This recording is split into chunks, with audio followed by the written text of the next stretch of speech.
This episode of the Patriots Postgame Show is presented by DraftKings. This is the Patriots Postgame Show, presented by DraftKings. First down, touchdown. Dive to the end zone. Touchdown, Patriots. Join the conversation by calling into the show at 855-PATS-500 or email us at podcast@patriots.com. Hand off to Stevenson. Runs his left big hole across the 40. Cuts left at the 45. And steamrolls the defender there. Live from our studio inside Gillette Stadium, this is the Patriots Postgame Show, presented by DraftKings. It's the Patriots Postgame Show presented by DraftKings. The Patriots coming off a tough 20-13 loss to the Las Vegas Raiders, and we're here to break it down for you guys for the next couple hours. Boss man Fred Kirsch will be joining us. Kwani Lunis back again here in the Postgame Show. I'm still here, guys. I'm still here. Paul Perillo, Mike Dussault, and guys, I guess to me the biggest takeaway is we heard a lot this week. Watched Fortune Foxborough, Mike Vrabel talking a lot about second half and coming out in the second half. Reports that he would pause practice during team drills to simulate a halftime break to come out in the second half, and they just didn't have it today in the second half. They couldn't figure out Geno Smith. A lot of downfield passing. Offense seemed like they came out, Paul. They started to put together a little bit again, pick up where they left off when they had some good drives in the second quarter, and then Drake threw that interception, and that was all we wrote. That's all it is, yeah. What'd you think? Like you said, I was very hopeful. At the beginning, it was a little frustrating to watch. Then, like you said, the hope Kate chipped in. I'm really impressed with the defense, of course. Harold Landry, BC guy, good excuse to brag on that. But otherwise, like you said, there's a lot of work in progress right now. But I think it's hopeful. It's not obviously the end of the world. That's right, Kwani. I threw it right to you after a loss. Yeah, I feel like right. I put you on It's the spot. okay. You need to It's all right. learn how we manage these ones a I little figured bit. it Do you out. feel like this is more up my alley? Is that what you're I trying to think say? you got it. Show us. We Tell wanna us hear about what the you think. storyline. I think you make some good points. The first one is Vrabel did make a big deal out of the second half, winning the second half, and the Patriots were utterly dominated in the last 30 minutes of this game. So that's a disappointing thing. I also feel like it's sort of, you came out, the game plan, I would say, edge Raiders. The Raiders looked like the better team. The first two drives, they went right down the field and scored. They looked like they were poised to go right down the field and score again. Tip pass, nice play by Carlton Davis. Jalen Hawkins is there to sort of stem the tide. And from that point on, I thought the Patriots showed some really good adjustments. They shut down Genty after Genty got out to a little bit of a good start. He was a non-factor on the ground. And then the Patriots offense started cooking after an initial, was it 3-and-out the first drive? After initial 3-and-out, I think they moved the ball the next 3 or 4 times they had it. So I was like, wow. So whatever the Raiders were doing at the outset caught New England by surprise. It took them a drive or two to adjust. They did, and now they're the better team. Then they went into halftime, and the exact opposite happened, only the adjustments never came in the second half. The Raiders just completely took the game over from there. Yeah, that sums it up pretty well. What do you say, guys? Let's get right into the good, the bad, and the injured. Now it's time for the good, Pretty good. It's pretty good. the bad, Hey, what happened? and the injured. You all right, gay? By the way, Larry David is my spirit animal, so I really appreciated that. So, There you go. yes, It's pretty good. Not pretty a ton of pretty good to talk about here today, but there was some good, and I'll kick it off, guys. I thought Kayshon Boutte was really productive today. Came through with some big moments, some big catches, and really, 8 targets, 6 catches, 103 yards. Nice day for him. Usually last year we saw him maybe make a couple big plays down the field and 3 catches for like 50 yards, something like that. But a little bit more consistent out of Kayshon Boutte. Really solid summer for him. You're starting to see just the confidence Drake Maye has in him, going down the sideline, little comeback routes, number of those today. That one was a big 3rd and 10 right there in the first quarter when it really felt like the Patriots were kind of, hanging by. Raiders came out, looked really good. This was a big conversion here to Kayshon Boutte. But nice day from him, really productive, and nice way to start the year off from him after another good year last year. Kayshon Boutte? Yeah, I would wholeheartedly agree with Boutte. I had him on my list as well. I thought he made some big plays, and you're right about that first one. The game might have gone in a different direction earlier than it did had they not made that big 3rd down conversion. Kwani, you got one? Yeah. You want to lead off with? Signing off on Booty as well, but I just wanted to say Booty. I'm not gonna lie. Stamp of approval. All right, but also we talked about when you asked what were the small factors, and kicking. The kicking game was very important.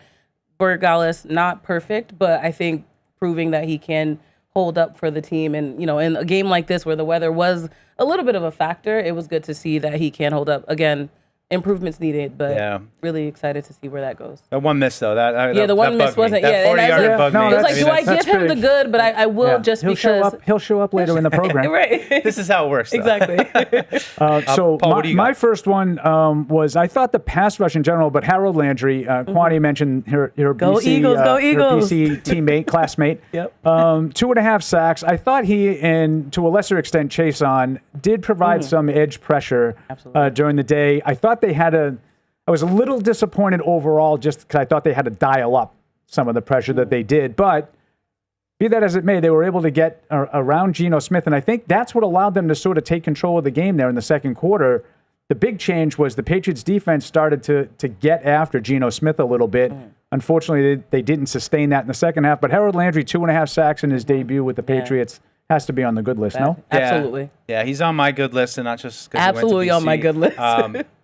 But I'm a little torn right now because Geno Smith went 24 of 34, 70% completion rate, 362 yards. I went back and looked at how he performed last year here against the Patriots. He was 33 of 44 for 327 yards last year. So you have two back-to-back performances here by Geno Smith that it felt to me a little bit like when they didn't get pressure, he was pitch they had and no catch. answer. He was pitch and catch, and I'm sure there's plenty to digest with the film and where the breakdowns were. Is Christian Gonzalez going to make the difference that they need? I mean, clearly there were just too many easy plays, and you're seeing a touchdown right there on 3rd and 11 where it's a chance to get a red zone stop. I don't mean to dip into the bads right here, but it's just, yes, I like the pass rush when the pass rush was good, but I thought it was obvious when the pass rush wasn't showing up. Geno Smith had some time, and he was able to make a number of throws. So, sorry, I don't want to dabble there. I was going to say, We're going right. You're transitioning into the bad anyway. Good. Is this your first show? This is your first post-game show? Sorry, the next one up, though, He's really sad. I'm a little torn on You this. don't have any more goods? Is that what you're telling me? I don't really have any goods more. I just was going to mention Jalen Hawkins, but you had a great point in the press box, Paul. It was up and down for him. A couple big plays that I just thought were kind of critical, and that was enough maybe to get him in. But he had a sack off a blitz on the third possession there that the Raiders had, and I thought that was a big play. Johnny on the spot there with the interception that was tipped by Davis. So 2 plays that were pretty good. I think he also had a run stop. So not terrible, but there were also some plays that he probably wants to have back. Again, I'll save the other list. Most of the stuff that I had, like sort of things happen later in the game to sort of change it. Like I had Carlton Davis on my good list initially. I thought he made the play on the interception. I thought he showed some really tough coverage on Bowers early on. By the way, kudos to us for sort of identifying that Carlton Davis would be involved with the coverage on Bowers at times. But then I thought he gave up too many completions. Right down to the 3rd and 20 at the end of the game, he gets beat on a double move by Dante Thornton. So a little bit of an uneven day for him too. I don't have a lot of things like I had protection. For the most part, was good enough, and then it kind of wasn't good enough anymore in the second half. As the second half wore on, the more the pressure was getting there. Tyree Wilson, former first-round pick for the Raiders, started to show up a little bit. Malcolm Kuntz, Crosby was a problem all day. So even some of the things that I had that were good eventually sort of were just like, no, they were That's okay. what my list was as well. Yeah, I understand that. That's how it goes. I mean, I would not sum it up, but the Raiders were 5 of 13 on 3rd down. 38%. I mean, that's normally a pretty good number. It's decent, but this is one where stats kind of lie. And they didn't get him enough 3rd downs, right? And so I mean, I got to look at which drive it was. I mean, there was like they didn't even get 1 second down there on one of these drives here in the first quarter. The Raiders had 400 yards of offense. Right, it could have been more if they were sort of trying to score sort of at the end of the game. They were just kind of running the clock out. One thing I'll put on the good list that we haven't really talked about is the run defense, which was something that was a question mark. For me anyway, I won't speak for you guys. I know they came in with a little bit of a smaller, more aggressive, athletic group up front. couple of 9-yard runs for Genty. I think Genty had 22 yards on his first 3 carries of the game. Well, he only ended up with 38 for the game. 19 for 38, 2 yards a carry. So the run defense in this game was pretty stout, I thought, up front. Yeah, I mean, again, I mean, not to poo-poo it, but, it's like you have one rookie running back, and some of the yards that they did get were tough. That touchdown he had, where you have him in the backfield and he's able to. So couple of short yards. I get ones what that you're he picked saying. up, and the one they didn't pick up, he fell. They made some adjustments early on, which I liked, and that felt like. But at the same time, it always felt like, well, when you want to just put Tonga in and get a little heavier, you probably can stop it. They came out in sort of a nickel look with just Barmore and Milton Williams inside, which more up the field guys. So I don't know. We'll see going forward how this run defense shakes out. But I don't know, Kwani, you got any other goods you want to throw up on there? Let's just get to the bad. Yeah, we'll just get to the bad. Yeah. Wow, you guys. Solid kickoff return by Antonio Gibson. There you go. There were some plays. That's how we do it, in recent years. Yeah, when some there have been individual 4-1 plays. I season, thought we Marcus start to- Jones made a big play on a third down Yes. to get Jacoby Myers just short of the sticks. Unfortunately, Genty easily converted the 4th down. They got it on 4th down. Well, just to pick up what we said off at the top, I'm just going to put the second half on the bad list. That's almost more of a really the coming overall, out in the having to make adjustments, looking for ways to. It almost felt to me, Paul, and again, we'll see once the reports come out of what did they do differently in the second half. They start sending more pressure because suddenly Drake didn't look like he was trusting what he was seeing. He looked off. He wasn't able to, ever really adjust in that second half. He never found that stride after he threw that initial interception. So I'm going to just say the second half overall, coming out, playing better football. And it sounds like Mike Vrabel has been acutely aware of how important this is all week. We heard about it all week, all summer long. So hopefully they're able to find a way to be better in the second half. Who's up? You want one, Paul? Yeah, why not? Yeah, so I absolutely love the way you framed it. The good was definitely the first half. The bad, definitely just the loss of momentum, seeing how good they were doing in the beginning. The turnovers, turnover swing for Maye just kind of changed the tone. But overall, just the slow start, I think, was scary in the first half. The slow start, I think, kind of came back in the second half, and that momentum wasn't exciting either. Yeah. The offensive stalls just, I don't know what was going on. Like, after seeing the first half, I'm genuinely curious what the second half adjustments were, because it clearly was a step backwards, unfortunately. No, I think that's a good call out too, because they came out and it was like, geez, what's going on? They didn't really look ready to play. The Raiders looked like they were, and early on it looked like it was going to get away from them until that interception. I was very nervous in the beginning. Changed the complexion of the game a little bit, but I think that's a good shout out too. Yeah. So my first one, and I know that you had talked a little bit about Hawkins already. Hawkins is my focus on the bad list here, and it's related to a lot of stuff.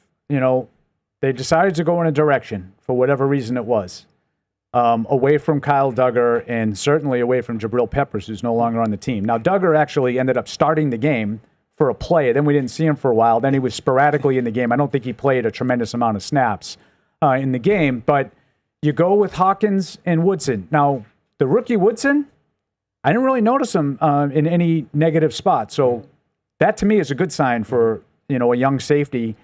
Made a couple of tackles, looked like a sure tackler. Hawkins, I noticed a lot. And sometimes you mentioned good. He had a nice blitz that you talked about, and he was Johnny on the spot for the interception. I give that play to Carlton Davis more than Hawkins, but wow, what a rough day for Hawkins in coverage. And another cheap penalty. This is the kind of stuff that we saw last year. I said to you like 2 weeks ago in one of my rants about Peppers, all I ever noticed Jalen Hawkins is diving on piles with his head. And he was standing up this time. He took the dive out and just headbutted the guy to give a free 15 yards. Got torched on the third and long play for the first touchdown of the game to Trey Tucker. Was it Trey Tucker that caught that one? Trey Tucker, I think. Yeah. 26-yard touchdown on a third and long. Kind of a questionable defensive call there, too. Looked like they had kind of like a zero blitz. And you're locking up Jalen Hawkins on a wide receiver, a fast one at that. So I thought he lost Bowers earlier in the game on that drive for a key pickup. So not good enough. Yeah. This is what you decide to do with your safeties. So you're going to be under scrutiny with how those guys play. And I don't think the safeties were very good today. Yeah. Well, the boss man, Fred Kirsch, joins the Patriots Postgame show presented by DraftKings. Fred, we're on the the down list already. It was Wait, a where's very the donut? short I stay. was expecting. I had it already. I had a half a pumpkin donut. I'm disappointed. I was expecting the donut. Well, we didn't win. Yeah, so, yeah, you're not. You don't. Yeah, So you I only get had that, half actually. a donut? Yeah. That makes sense. But actually. everybody loves A donut. a Yeah. donut. Correct. What do you got, Fred? What are your thoughts from the game? It's just, listen, so I don't know if you know, Kwani, but during the game, I'm doing a blog with people from all over the Of world. course she knows. And, yeah. Everybody's talking And about it. So obviously, they're not happy out there. But like I said to them, I know this is a continuation so far of what we've seen over the last 4 years, but I refuse to make conclusions about this team based on 1 week. It's a great I point. like that though. Yeah. But- Great point. But but in this game, they were easy to defend.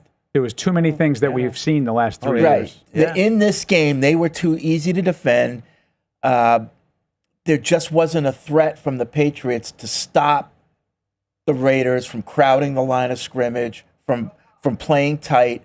We didn't burn them over that, and we certainly didn't have a ground game to counteract that.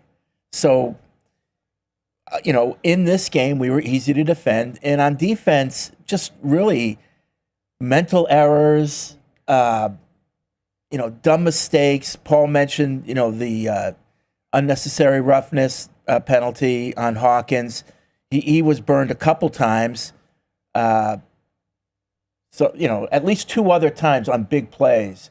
One where Bowers just got freed up over the middle where he just didn't cover him. And then another one that ended up being a touchdown where I don't know if he thought he had help, but again, the guy just ran right by him. So these are mental errors that just can't happen when you're a team like the Patriots. They're going to be every game, even if they win it, it's going to be a close game.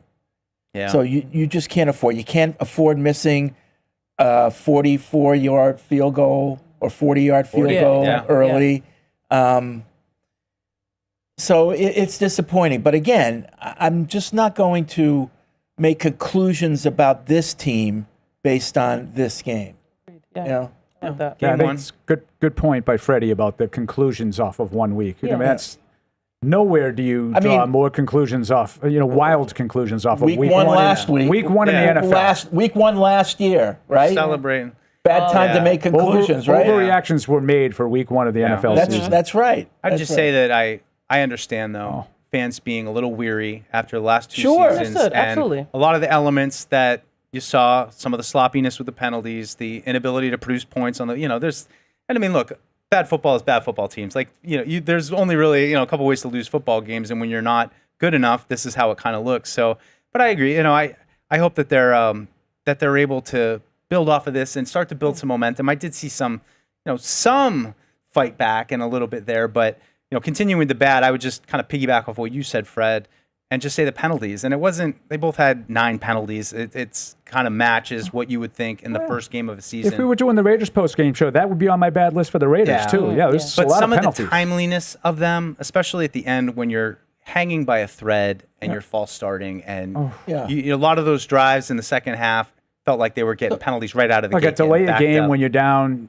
in field goal Key range moments. there. That's bad. Yeah. Bad time. But, Scoring area. what bothers the offense is the offense right now. It's, I don't know if you guys talked about Maye. He didn't have a good game. Let's put it. We actually haven't we really haven't talked really a lot gotten about into him. it. he had a bad game, but I'm more right now concerned about the defense because, I know Gonzo wasn't in there, but I'm not seeing any complimentary. It's not like we can say, well, they got pressure, but they had trouble covering. They didn't get either. The only time they really had pressure is when they sent like a safety blix or something like that. I did make that They comment. I thought schemed it Harold up. Landry was good, but I thought they schemed up the But pressure. even then, not off 4 men. Yeah. Not like Barmore. Oh, now we've got Barmore and we've got Milton Williams and we've got Landry coming off and Chase on. I didn't see that type of just 4-man pressure. And then when they didn't get there, the coverage just wasn't there.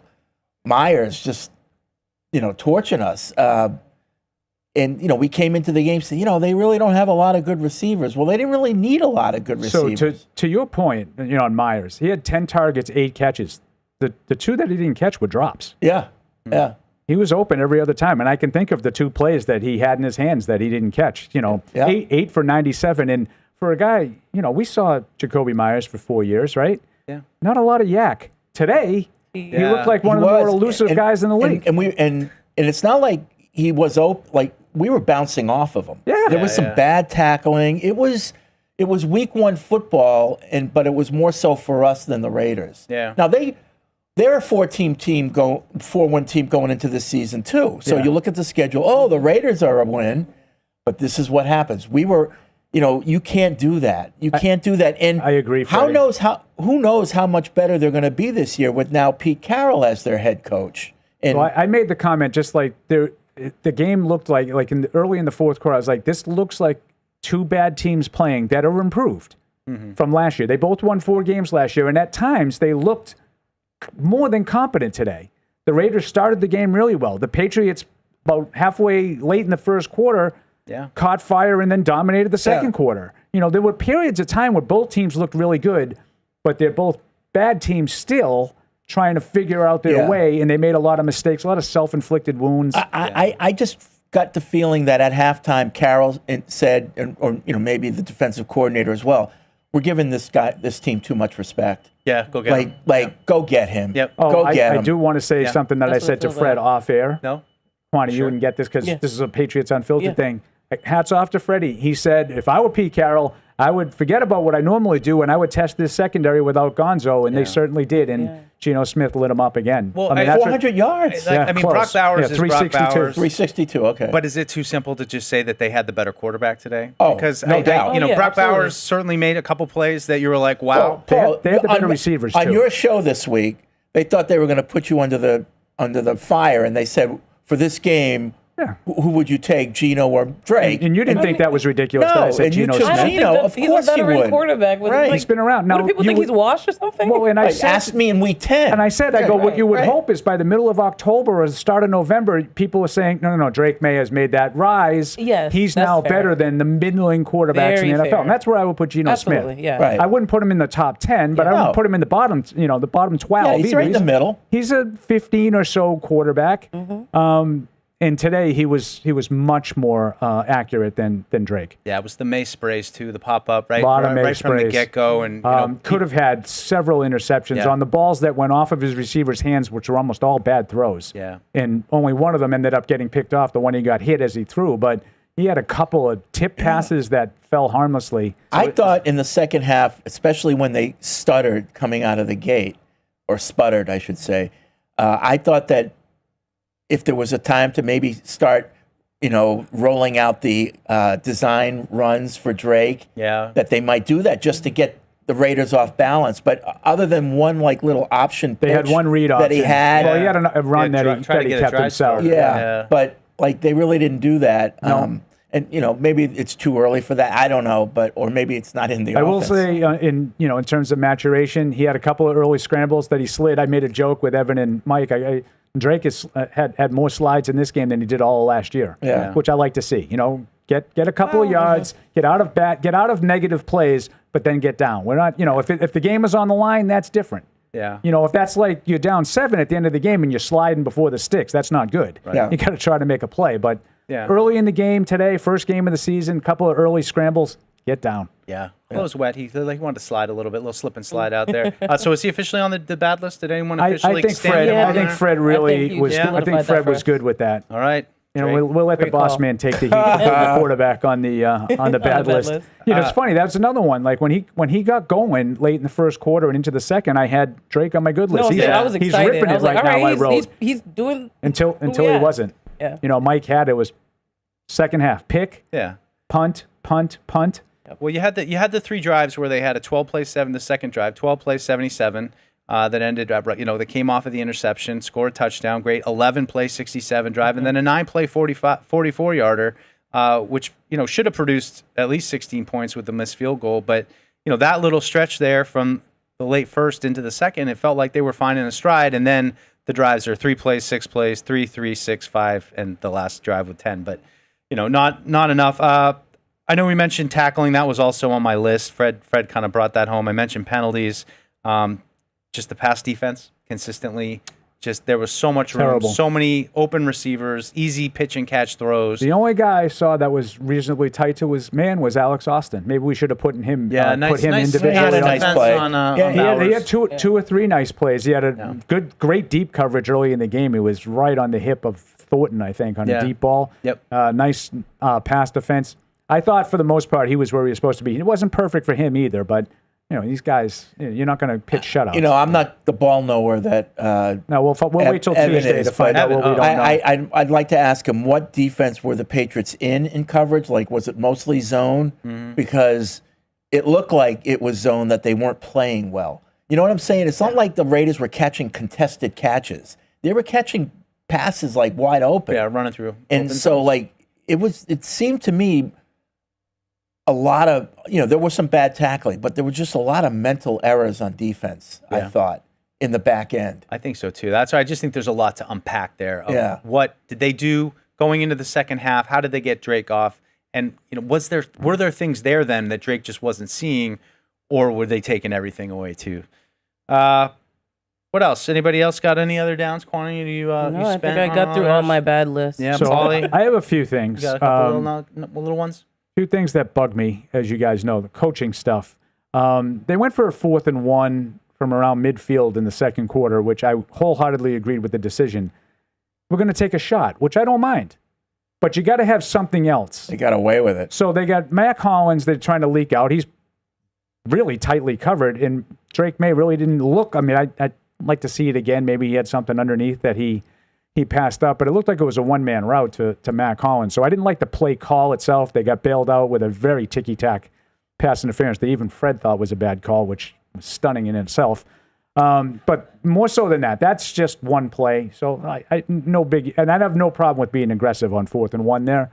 What I really didn't like, after I spent the better part of 2 weeks saying how much more buttoned down this operation would be, and you're not going to give away possessions. You're not going to botch the clock. What did they do at the end of the first half? They gave away a possession and botched the clock. It really bugged me. The Patriots got the ball late in the second quarter with a 10-7 lead, right? And I'm trying to look it up just to see exactly when they took over. Okay, so there's 1:25 left. Patriots 1st and 10 at their own 26. And that was the play that they tried to do the drive starter with Maye, with the design run. 4 yards. Then they kind of huddle, kind of not. They didn't look like they were in a rush. So I'm like, okay, they were looking to see if they could catch that for, quick 15, maybe get Drake out of bounds, and that's the drive starter, right? Didn't happen. Then they couldn't decide whether or not they wanted to try to go for points. They slowed it down, but not really. They got out of the huddle quicker. And then, 2 plays later, it's 3rd and 1. And you got to waste a play running the ball on 3rd and 1. You got to make sure you get the first down. Until you don't, and Stevenson gets stopped for nothing. And what happens? You give away a possession. You compound that by Bryce Barringer, who had a tough day overall, with a 39-yard punt. The Raiders take over at their own 26 with 39 seconds left, then moved it into field goal range. Now, fortunately for the Patriots, Daniel Carlson missed the field goal, but you gave away a possession. That didn't have to happen. All they had to do was stay in the huddle after the 4-yard run by Maye, and you're going to get out of the half, right? With the possession. They almost put it so it's 10-10, which is exactly what happened the last time they saw Geno Smith in this stadium in that Seattle game last year. They just gave away a possession. So those kinds of things are disappointing. I didn't expect to see that kind of stuff happen. They didn't look like they knew what they wanted to do there. Yeah, situational football. Was that your only one, Paul, there to empty the end of your pads? Yeah, I had Barringer. I kind of got it all out in that one thing, but, Oh, and what was there? 5 minutes left in the game, down 20-10, 4th and 10 from midfield. Oh. Are we punting there? Yeah. Now, Who's in favor of punting there? You heard were you all the way on your way down? I was here when that hear the happened. boos? Oh, did they really? The fans were not happy. Freddie, they deserve to get booed. I got a text from one Johnny Positive, Brian Morey. I said, what are we doing? Yeah. Punting down 2 scores here. I totally agree with him. Yeah. The boos were raining down. Oh, my goodness. Well, to close out the good, bad, and the injured, Keyshawn Boutte went into the tent after taking a hard tackle Looked like he came back though. Oh, he came back. Oh, yeah. Yeah, He he caught did. He several came right back passes out. after that. Yeah, no, sorry, I knew that. he was- I he wasn't was the really number asking. one You on the wanted me good to say list. booty So bounce here's the thing about that hit that helped him. When he got hit, he was airborne. Yeah. So it wasn't Oh, that yeah. hit that hurt him. It was hitting I the thought, ground. yeah. Oh, see, yeah. I was worried about his shoulder. Yeah. I thought he got his shoulder driven Yeah. into the ground. But the hit itself was a hard hit, but he was airborne. So he gave, there was a lot of give there. It's when he hit the ground that he Yeah. got shaken up. Yeah. All right, well, the Patriots Postgame Show is sponsored by the Massachusetts 250 campaign, commemorating a history of possibility. Plan your revolutionary weekend at massachusetts250.org. And Paul's wearing his Brunt workwear, which is, of course, based right here in New England. Brunt workwear makes Company work guy. boots and apparel that are built for the job site. Their gear is comfortable, durable, and named after the real workers in the trades that helped design it. You can even try Brunt out on the job, and if it doesn't blow you away, they let you send it back. Save $10 on your first order at bruntworkwear.com/Pats or with coupon code PATS. Paul wearing his Brunt You're wearing three-quarter it well. pullover. Yeah. right. Look good. Company guy. Quarter pullover. Really. I thought it was a Q pull. Quarter zip. Just What a is Q-zip. it? A Q-zip. They call it a Q-zip. That's the short name That's, now. might be- That's what the might kids be- are Might be saying. what you call He's it. got time. Right. Does it have aura? He's got time. That's an intangible, aura. Fred. We'll never know. I definitely have Riz when I wear it. All right, well, we want to hear from you guys. Give us a call. We're going to jump over here to the phone lines. And let's start with Chris down in Orlando. Hey, Chris, thanks for calling in. Ladies and gentlemen, how we doing today? We're all We've right. been better. All right, so I've called in before throughout the seasons. I'm going to try to call in weekly this season, keep up with you guys, make something out of it. Just some takeaways. I think the line was below average. Rookies were getting beat, pre-snap penalties. Thought Maye was inaccurate. I don't know if the Raiders' coverage was great or the receivers couldn't get open, but when Drake, would scramble out of the pocket, couldn't seem to find anything. Thought the secondary was exploited. Gonzo's absence was really felt. Couldn't establish the run. Coaching staff didn't really have a game plan put together. I did think the defensive front played well. Got pressure, sacks, Booty looked good. I just don't think that we can continue to, 13 points isn't going to win games for this football team. The defense isn't good enough. And if you're going to go ahead and cut Peppers and bench Duggar, but put out those two guys, and that's what you go with, they can't look like that. And asking your guys' takes. Yeah. I mean, Thanks, Chris. Chris's second guess there is that's a worthwhile second guess. You decided to move on from your veteran safeties, and you had a hard time covering on the back end. And especially, again, a lot of it was mental. It was mental errors. Well, I thought Jalen Hawkins just got beat time and time again. Because, that one time he was flat-footed and the guy just ran by him. Like, I don't know if he thought, what coverage he was in. To me, it seemed like a mental error. I think they were in a zero coverage, blitz. Yeah. And he didn't really feel like they would have that much time, but you can't do that. It's a mental error. Yeah. Right. Not good. I suppose. I think you just can't cover, but that's me. Well, no one can cover if you just stand there. No, he can't. Yeah. I didn't think Woodson was out of position all day. I didn't notice. I didn't notice. I shouldn't say he wasn't. I didn't really notice him being out of position all day. Yeah. I thought Hawkins often was chasing the guy he was supposed to cover. The only time I saw Woodson was making a tackle for a Making loss. tackles. Yeah. Not bad. All right, here he is, folks. Christian from LA calling in with his post-game take. Hey, Christian, what'd you think? Oh, too bad. Next caller. 3 and okay, Christian callback. Let's go over to Paul in Houston. Hey, Paul. Hey, guys. How we doing today? Good. All right. All right. So Turn it up, Matt. I guess I'll start with, can you guys hear me okay? Yeah. All right. So I'll start with my gripes. I believe that, it was a usual suspect. We expected Brock Bowers to do what he did, and just like we didn't have any answers for him. Max Crosby, although he didn't stuff his stat sheet, he still was chasing Maye all day long. He had a tremendous impact on the passing game. But I agree. Matt Crosby was a big part of that game. Oh, yeah. Even though he might not show it statistically, but he was very active in that game. Yeah, he only had two tackles. He only had 2 tackles and 1 sack. But he was all over. He was all over. And let's put He it this also way. had a strip sack at the end of the game that Let's they put said it this wasn't way. a strip sack. Maye was very aware of him. Right. Yeah. Right. But now my biggest thing is this: we threw the ball 46 times and rushed it 18. Those 18, 4 of which were scrambles by Maye. I'm wondering now, is that the approach does Josh Sankey has Tom Brady back there? No. We've got, I believe, 3 capable running backs. And although the Raiders were stacking the box, they had, 7 to 8 men in the box for most of the game. I believe that we could have played a more balanced game. Throwing the ball 46 times to 14 rushes. Yeah. I just don't think that's Well, it's funny that you say that because the score wasn't out of hand where you had to throw it. Yeah. But I thought early on they realized we're not going to be able to run it. I thought Campbell. I thought they were pretty balanced until I'll bet you they threw the ball in the last 20 plays of the game. Yeah. Well, no, so that kind of skews the numbers. It does, but even I don't think that they thought that they were going to get to the promised land running the ball today. I thought Campbell had a tough start to his first game, and he was slow out of his stance, and I don't know if that's because of the ankle. Freddie with the I was watching it, especially on plays where they wanted him to pull. He was pretty slow out of his stance, and I think they realized early on we're not going to do much here because you notice even when they did run, there was only 1 or 2 runs out wide. Henderson had one that he did pretty well. He had 7 yards. At least I didn't think that they were going to be effective running the ball from what I saw early. Yeah, I mean, Henderson had a 14-yard gain. Otherwise, it was 6, 4, 4, 3. I mean, just, 2.1 average. We were remiss not putting the Ramondre. Patriots running game on the bad list. Yeah, 7 carries for 15 yards for Ramondre. Just nothing doing there. That was surprising to me, though. We talked about it. We've seen, you don't know exactly how it's all going to look. I thought they'd at least get a little bit of some kind of room in the run game, but didn't really seem like they were able to open up much. But here you go. Now, again, I'm not the ball knower, so Evan will probably correct me, but if you're stacking the box, it's going to be hard to run.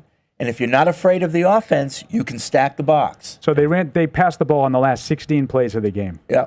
Oh, yeah. So that's how you get to 46 to 18. Sure. Right. It's not they didn't go into the game plan. It was reasonably it was probably 55-45 or so before that. Yeah. But you're down 2 scores in the fourth quarter, you're throwing it on every down. Yeah. Looks like Christian is back. Hey Christian, thanks for calling back. What'd you think? Yeah, hey, you guys know what I thought. You've heard it. No, I don't. How do we know what you think? I haven't thought about it yet. What did you think? Because unlike everybody else, right? It's just not good enough, and it's more of the same, blah, blah, blah. But here's something that I kind of found unique about this loss is we didn't look like we were mismanaged or didn't know where we were supposed to be like we did last year. So the team looked more cohesive. I didn't notice overall. That. Okay.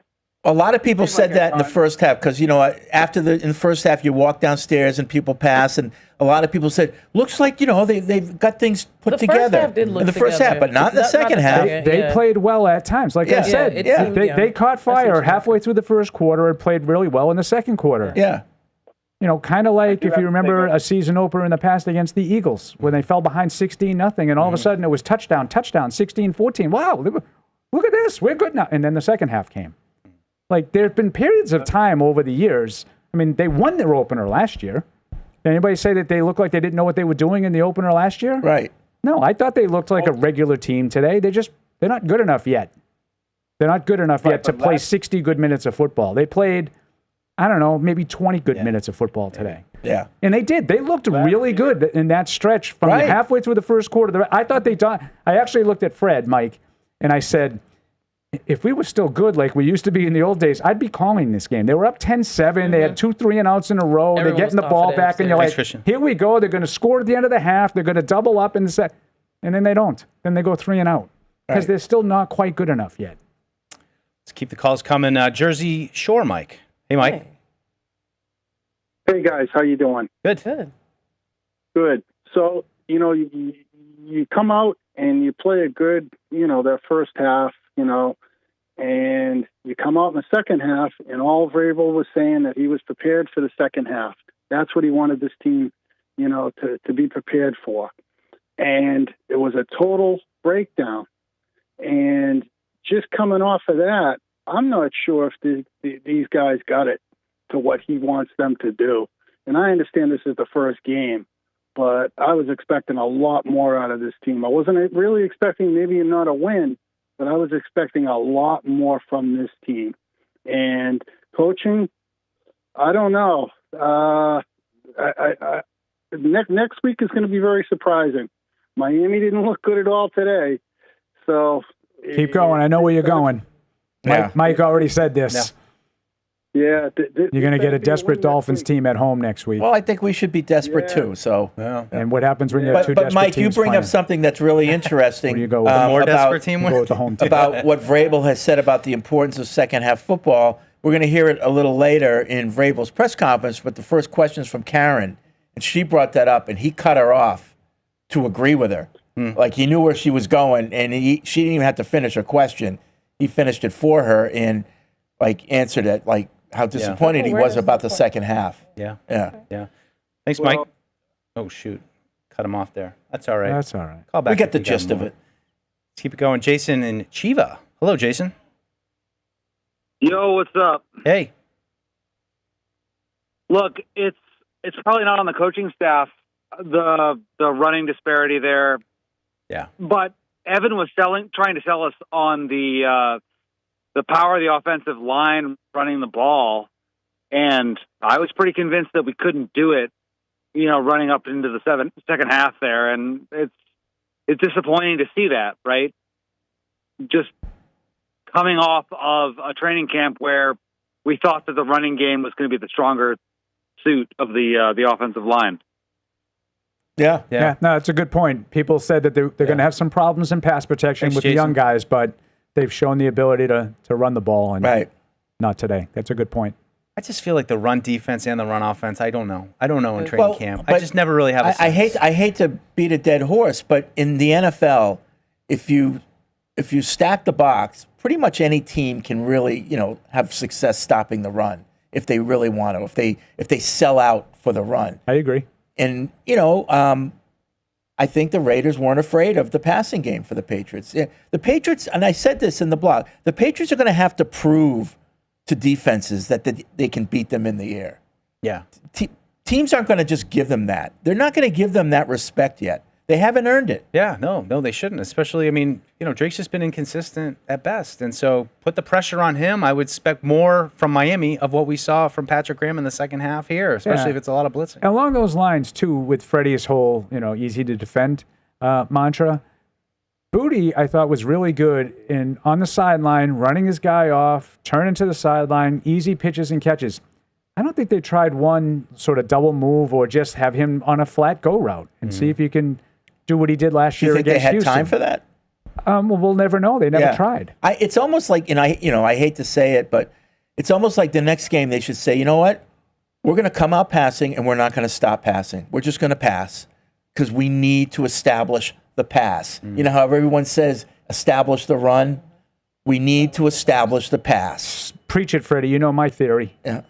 That's how you have to score points. You throw to score, and Mike, run to win. You run to win. Yeah. When you get the lead and you get everybody on their heels, that's when you want to close it out with the ground game. So McDaniels, go to his offense. Get ready. You're going to be pass blocking today. Don't let them touch him. Eric's down in New Jersey. 4 sacks today. I know. Yeah. Hey, Eric. Could have been more. Hey, how we doing, guys? All right. Yeah, just want to hit on 2 points. One, the coaching staff. I think they were outclassed, especially the second half. Just seeing the aggression from Chip Kelly, were just I just felt like they put us in a blender, going those heavy sets and just rolling those play action passes, and then just continuously starting to chunk us down. Terrell Williams and Vrabel had no impact for that, and then even Josh McDaniels, even was tired of was hesitant on him coming back, but where's the screen game at? At least those second halves kind of get some cheap throws there for Drake. They tried a good number of screens and they were all sniffed out, sniffed out. Yeah, there wasn't a lot of good blocking. They did. They had a couple of pump fakes to Henderson that I think they were trying to set something up. Thanks, Eric. You know what my number one thought was with the whole Henderson thing? And not that I'm very high on Trevion Henderson. You guys know I think he's the best weapon they have on offense. A little bit different when you're playing against NFL players. You don't have quite as much space as you did in the preseason. And it seemed to me like they kind of had a bead that they're going to try to get this kid going, especially with the screen game. I would have liked to see maybe a little bit more attempt to get him in space, but he just Wheel never. routes. Yeah, Get him downfield. He never had a chance to really make a play in space. I agree. I was thinking one particular play where it was like another screen, and they're just closing in on him. He hesitates. There's nowhere to go, though. So they're going to have to get a little bit more creative. I guess all the preseason hype on Travion Henderson gave the Raiders a little bit of a head up on that one. Go back out to California and Cody. Hey, Cody. He just trails off. He's just down. I just want to make sure I'm not missing anything. Preseason hype. I mean, I felt like I watched the game. I heard a little bit what you guys had to say. I thought we ran fairly well in the beginning. And to the Henderson point, I thought he was the most successful in the run game. So I was really wondering why they went away from him as far as running the ball with him. They really didn't run the ball effectively in this game. I mean, Mike said, I think there was one play that he had. What did you say he had? 14. Cody. 14 yards? Yeah. And then every other run they had was marginal success at best. 6, 4, 4, 3. I mean, yeah. They had 18 carries for 60 yards. I mean, 3.3. But I do think, I agree with the caller. I do counts think a 14-yard run. Yeah. Which kind of skews it a little bit. I do think Henderson looks better than Stevenson. Because Henderson's running out of spreads in non-running situations. Maybe. All right. You know? Yeah. They did not block it up very well. Let's put it that way. All right, let's go here. Oh, boy. Bryce Young. Oh, Bryce Young. Tough pick six there. That 1 o'clock game still going, Freddie. The Jacksonville-Carolina game. Yeah. Yeah, you could have been in a pretty good 2-hour lightning delay. Lightning? Really? Yeah. Let's go back out to California. But your MVP pick is looking good, I think. Yeah. I almost had the 24-20 score right. I was in play for a long time in this game. Hey, Brandon. What's going on?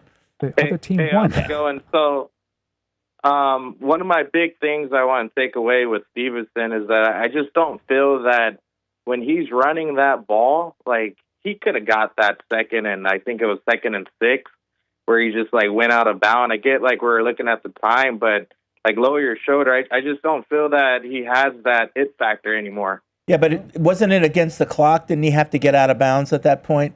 Yeah. That was late. It was late in the half. What happened? He didn't get out of bounds, and he got 30. Oh, he got out of bounds. He did get out of bounds. He got out of bounds to stop the clock. I know exactly the play you're talking about. Because I remember the play. And that was the butchered offensive series that I talked about. If he had lowered his shoulder and turned inside, he definitely would have got it, but the clock would have kept running, so it was tough. Yeah. I mean, I guess those are judgment. I don't know. Overall, I just don't feel that he's like that same guy from like 2022, 23. Yeah. Where he's picking up those extra yards where he's like fighting for it. It just seems like he gets hit, he gets stuffed, and it's just, all right, that's it. Yeah, I mean, psychologically, all the fumbles may have gotten to him. You know? Thanks, Brandon. Appreciate the call. I think we're going to take a quick break right now. But first, football fans know that traditions matter, turning moments together into something truly epic.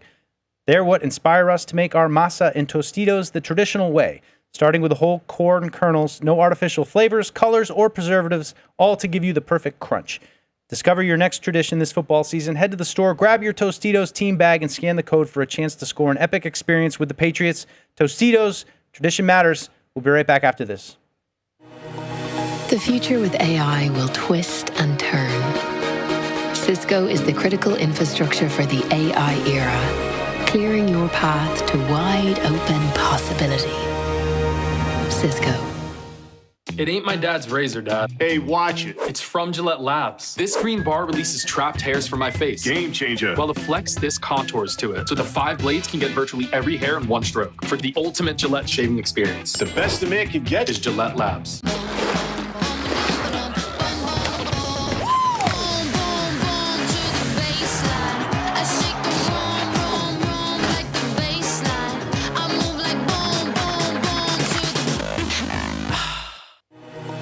The future with AI will twist and turn. Cisco is the critical infrastructure for the AI era, clearing your path to wide open possibility. Cisco.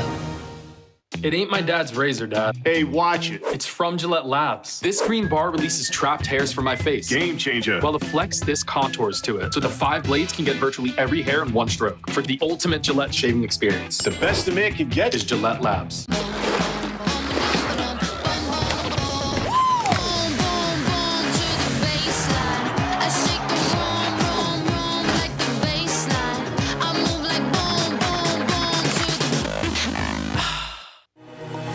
The future with AI will twist and turn.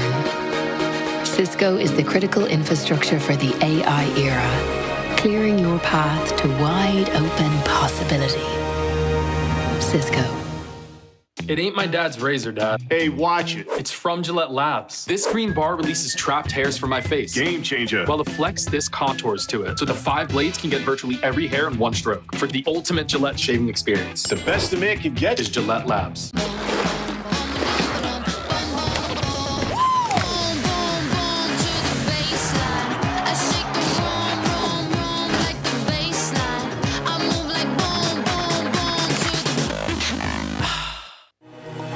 The future with AI will twist and turn. Cisco is the critical infrastructure for the AI era, clearing your path to wide open possibility. Cisco. The future. We want to hear from you. So call the hotline at 855-PATS-500 or email the show at podcast@patriots.com. Now, back to the Patriots Postgame Show presented by DraftKings. Welcome back to the postgame show presented by DraftKings, and we're excited now to welcome Matt Smith. No socks to the program. Back. What's up? In a sling. No socks in a sling. What happened? Little rotator cuff surgery. Oh, it wasn't in the press conference. No, Tommy John. No. They think by spring training, maybe. Yeah. Okay. Yeah. All right. Yeah. All right. So Matt, you took in the press conferences, and you're here to shed some light on what was said. Yeah, and then I think what we're trying to do here, Mike, is to bring you the fans the best of the press conferences. Not exactly a fired up room there in the media room with the players and the coaches, but I think we boiled down what we believe to be the best of Mike Vrabel, which, hitting on the theme that you guys have been talking about throughout the postgame show, it's and he's asked directly about the disappointment, Matt, about starting off the second half. It's really so much flat. I think that's where we kick it off, Matt. It's frustrating. We have to, understand how sometimes these games are going to go, and we just didn't do enough in the second half. Give them credit, and we certainly didn't do enough. We were too many missed opportunities, too many penalties, things, the turnover and things that just, again, just didn't take advantage of bad football, and then we're able to, have bad football ourselves. I made a decision, on 4th and 10 with, close to 5 minutes to punt, and would like a better punt, and we had them stopped, and that was the plan, and that didn't work. And then they hit one, and we just didn't have enough time there at the end to do anything. That was the decision, that I thought was best for us at the time.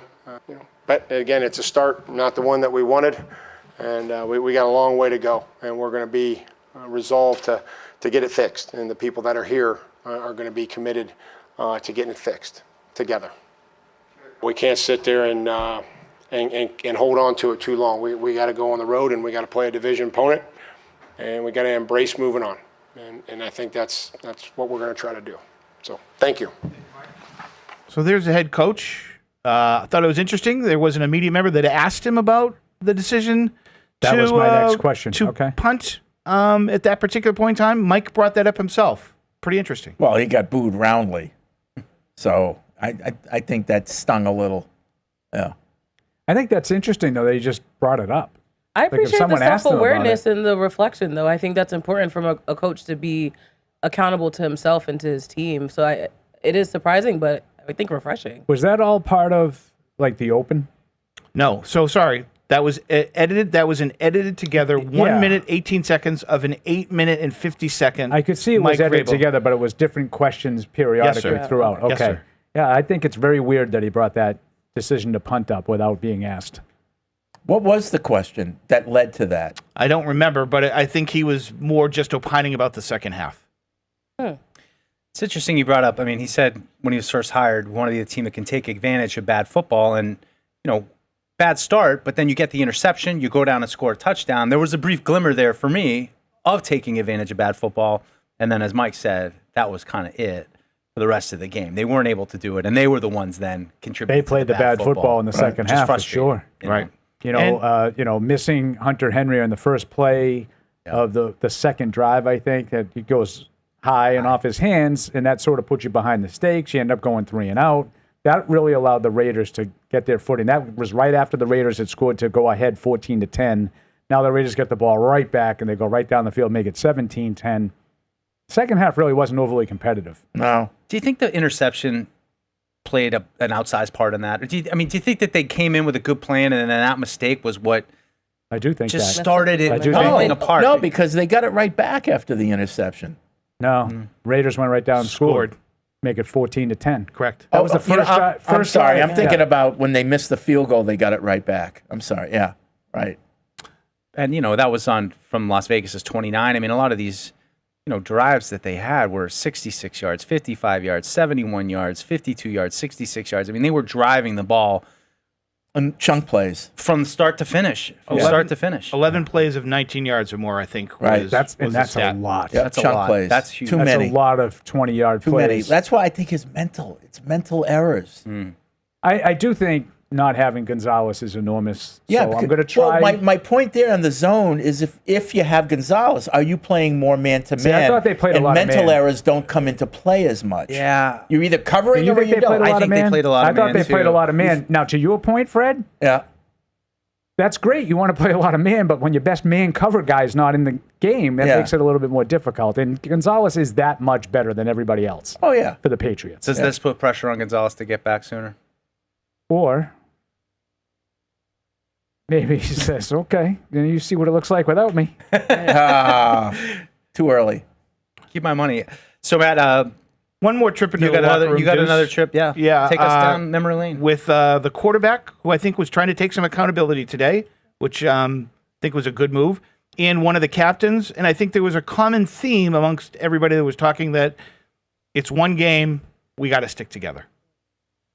And how would you characterize your overall comfort level in Josh's offense in a real game for the first time? Yeah, I felt pretty good out there. I thought I was seeing it well. Got to make some better throws, but kind of the first time, kind of adjusting from a halftime and coming in from there.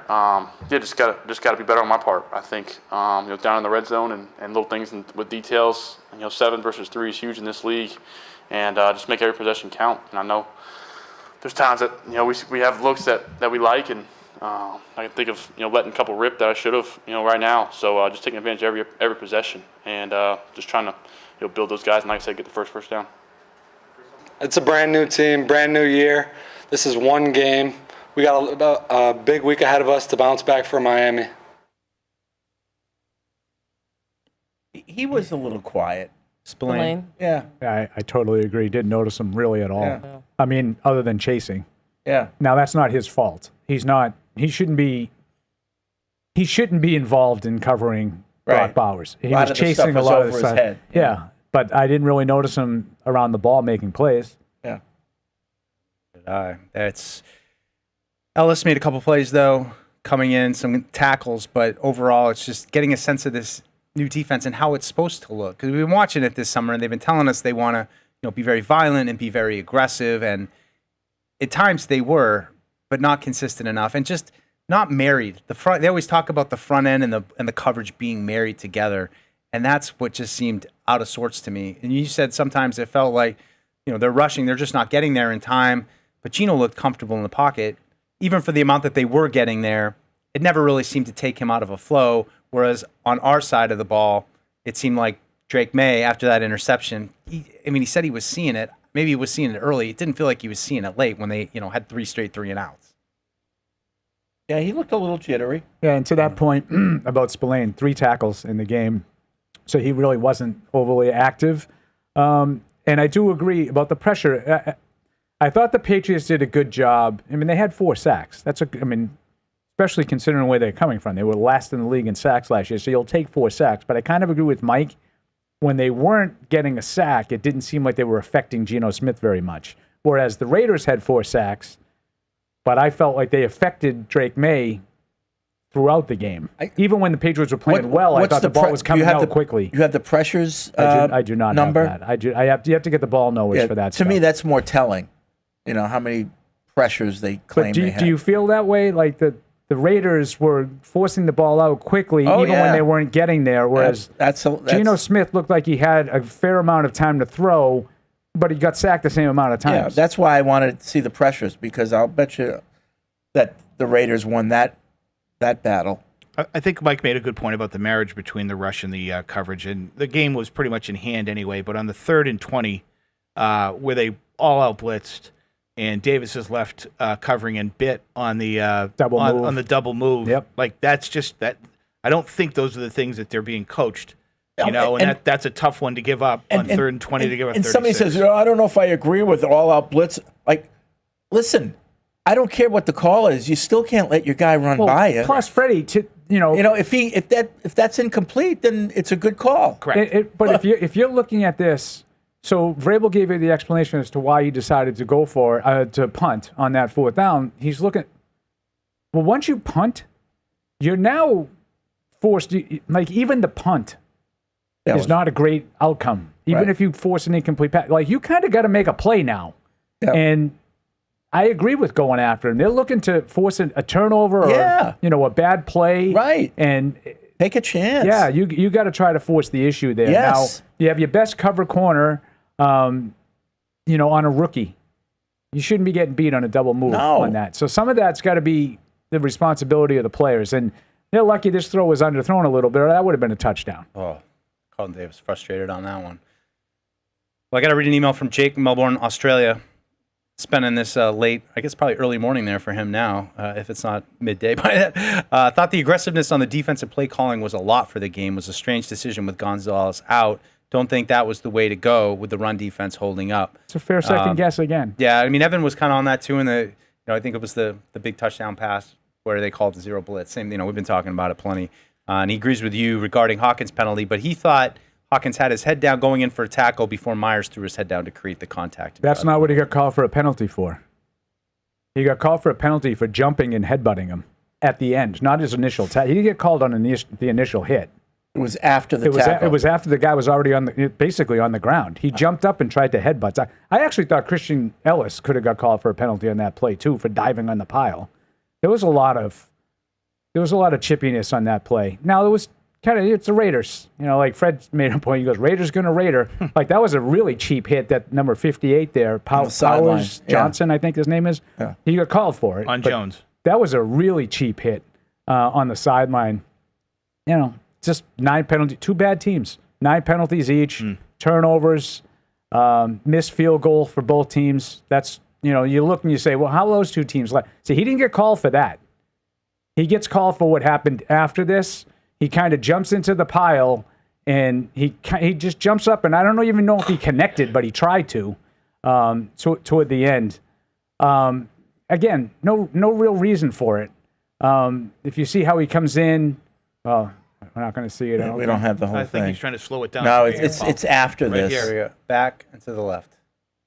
Okay, so all right. Oh. We had it. You were there. You had it. Yeah, I mean, maybe I didn't see the replay properly, but I think right there he just sort of jumps. You can't tell.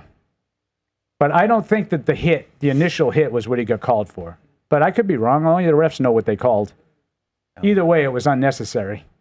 Kobe Myers just keep. You see that? You see how he jumps in and he throws his head in? That's what I think he got called for. Because that flag, and this is something you might not know if you're just watching TV, but we could see the flag. It came from right underneath us in the press box, way after the guy's on the ground. The flag came flying into the pile, which leads me to believe it wasn't the initial hit. Again, no reason for it, and that's in character. He has a lot of those kinds of hits, Hawkins. It's like your guy. Couple emails in here, which people expressing concern about Drake Maye. Feeling a little bit gun shy. This one though. From Rob in San Diego via Connecticut. I'm sure there are many emails coming in expressing frustration over the loss. I'm feeling something different, but potentially worse. It's something Fred has talked about in the past. That is indifference. The game was another conservative, boring, mistake-filled effort that simply wasn't entertaining. You can say it was only the first game, but it could have been the 18th from last season. Despite the huff and puff, it just looks the same. That might be a worse fate than simply losing. Do you guys agree with that? Well, there's a lot of could-be's, and he's right. It could be, but again, I refuse to make a conclusion about this team based on one game. I'm not going to do that. That was fair. I think that's smart. It's not fair. I think you're smart to do that. And there will be a lot of overreaction in the upcoming week. What is it? 20? Is it 28 players? 28 new players, something like that? Over 50%. Yeah, it's over 50% of the roster. So it's not the same team. It's almost an entirely new coaching staff, right? And more than half new personnel. So I think you're right to say can we see this team play a little bit before we decide, oh, it's the same old Patriots? The second half, I understand the mentality. The second half looked very similar to what we've seen in the last 3 or 4 years. Jump back to the phones here. We got Rhino down in Durham, North Carolina. Hello, Rhino. Hey, fellas. Thanks for taking my call. No problem. I wanted to talk about Will Campbell and some concerns that a lot of Pats fans had. And obviously, you had the penalties there, but it seems like he's so concerned on pass sets with getting depth that it's creating some issues on the left side of the line. Good defensive coordinators are going to notice some of these problems. I thought it came up in the run game a little bit, which is why I think some people figured he'd be better at guard than tackle. Obviously, this is a bit of an overreaction, but your thoughts? I noticed that early in camp that his drop back, his set was so far back that sometimes he was too close to Dre from the get-go. I didn't notice that today that much. Yeah, the Tyree Wilson sack was one of those where the guy came upfield and then he just planted and came right inside him. Yeah. Now, I don't know if that's because Campbell did a good job and stymied him on his initial rush, so he decided to do something different, or if he noticed what the caller's talking about. I don't think he had a terrible day, Campbell. I don't think he was terrible, but he wasn't great either. He wasn't great, and not as good in the run game as we thought he was. Yeah. But again, he's got that ankle, and I saw him when he got out of his stance in some pull plays that he was just slow. Yeah. He was slow. That's not didn't have that speed that we saw. We did notice, Fred, and we didn't have a show on Friday.